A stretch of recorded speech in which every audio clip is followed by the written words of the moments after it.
হুজুর সাল্লাল্লাহু আলাইহি ওয়াসাল্লামের বেসাল শরীফের সময় জিব্রাইল আমিন উপস্থিত হলেন এবং আরজ করবে লাগলেন, ইয়া রাসূলাল্লাহ, আজ আসমানসমূহে আপনার সংবর্ধনার প্রস্তুতি চলছে। আল্লাহ তাআলা জাহান্নামের গারোগা হজরত মালেককে এ বলে নির্দেশ দিয়েছেন, মালেক, আমার হাবিবের রূহ মোবারক আসমানে তশরিফ আনতেছে। এ উপলক্ষে আজ দোজখের আগুন নিভিয়ে দাও।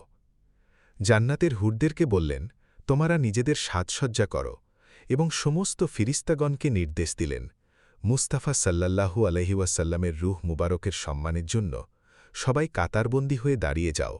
আর আমাকে নির্দেশ দিলেন যে আমি যেন আপনার খেদমতে হাজির হয়ে আপনাকে এ সুখবর প্রদান করি যে যতক্ষণ আপনিও আপনার উম্মত জান্নাতে প্রবেশ করবেন না, ততক্ষণ সমস্ত নবী ও ওনাদের উম্মতগণের জন্য জান্নাত নিষিদ্ধ থাকবে, এবং কাল কেয়ামতে আল্লাহ তাআলা আপনার উসিলায় আপনার উম্মতের উপর বকশিস ও ক্ষমার এমন বারিধারা বর্ষণ করবেন যেতে আপনি সন্তুষ্ট হয়ে যাবেন।